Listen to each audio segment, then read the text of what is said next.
Hello everyone, I'm Dr. Palmer. Today you will be learning about empathy, group work skills, and social skills. These skills are important to help you get along better with others, to manage your emotions, and to solve problems so that you can be successful in school and in life. So without further ado, let's get started and move right along into our lesson.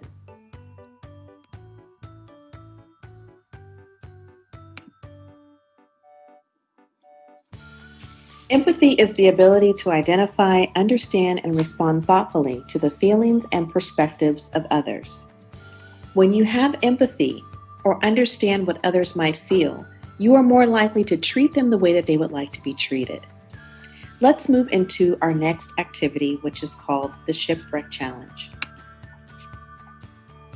With a family member or a friend, work together in a small group to complete the Shipwreck Challenge.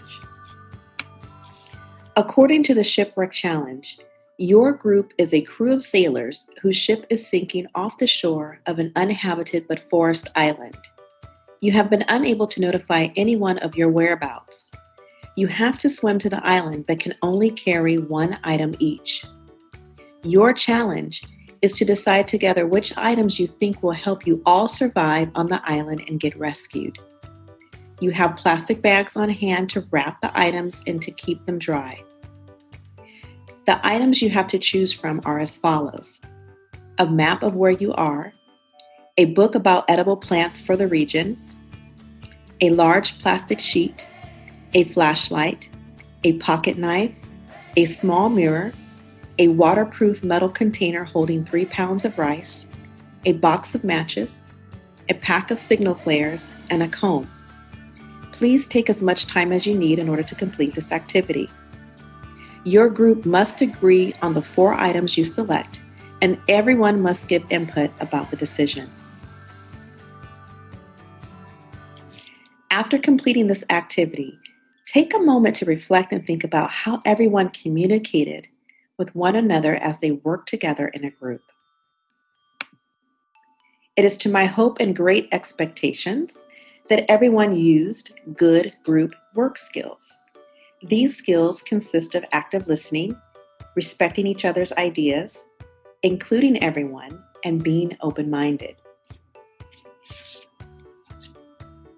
When you are actively listening to someone, you're looking at them, you don't interrupt, you show that you're interested, and you're always asking follow-up questions. Active listening is one way of showing respect for someone's ideas. So what are some ways that we can do that? Well, we can be polite. We can make sure that we're not being judgmental. Don't put down their ideas. Give each other compliments and always encourage everyone to participate. For the whole group to cooperate, everyone needs to be included. So what are some ways to make sure that this happens? This can be done by taking turns talking, encouraging quieter people to give their ideas, and notice who has talked and who hasn't. What could you say to let others know that you are open-minded about their suggestions? Well, you can say, "I can see how that might work," or "Let's give your idea a try." What actions would demonstrate that you're being open-minded? Well, you can demonstrate this by trying out other people's ideas, combining their ideas, or by changing one's ideas or opinion. Being open-minded about other suggestions and perspectives is another way to demonstrate respect for their ideas. We're now going to move into a section that calls for us to watch a video. So let's take a moment to watch this next video, and then we'll talk about what you were able to observe.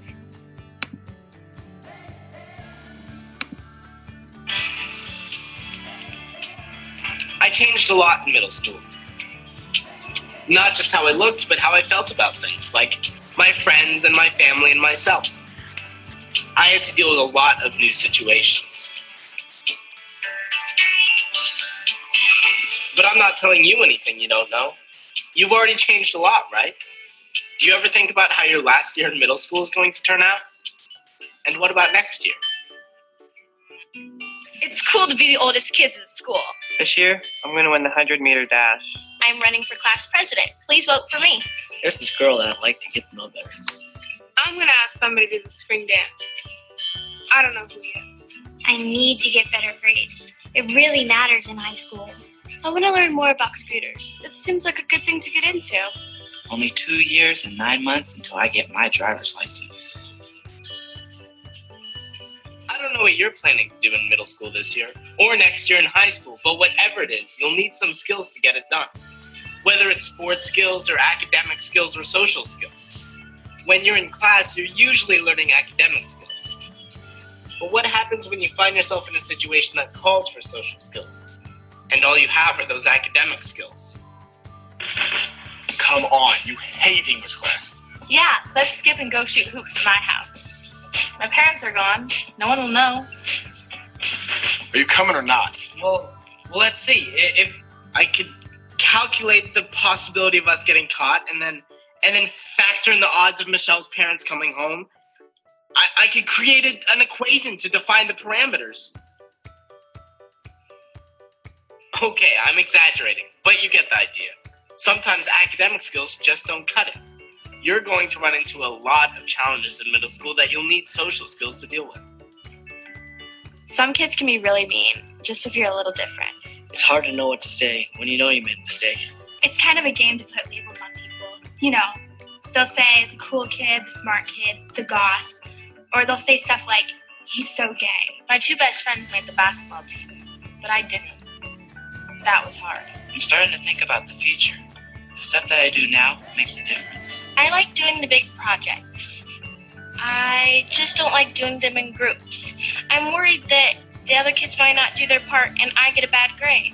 Your friends are the ones who should be nicest to you, but sometimes they're the meanest. There's a lot of pressure to drink. A few of my friends have already tried it. Sound familiar? These are pretty common challenges you might have to deal with. The good news is, you're not alone. The person sitting next to you right now is probably going through a lot of the same things you are. This is your chance to talk about it, share your ideas, and figure out together how you can all get the most out of middle school.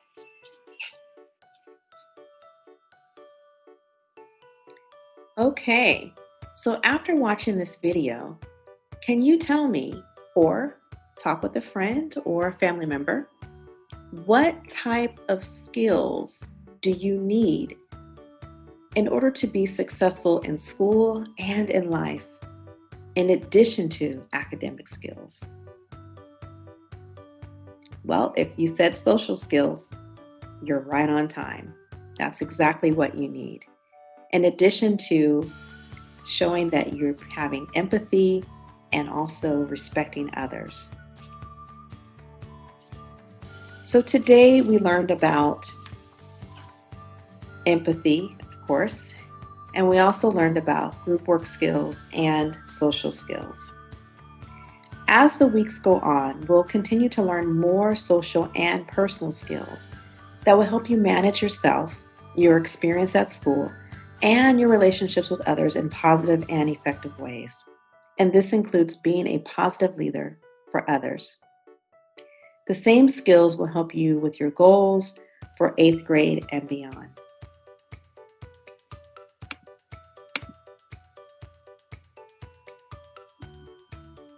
As we conclude today's lesson, remember to use good group work skills while you're online, show empathy,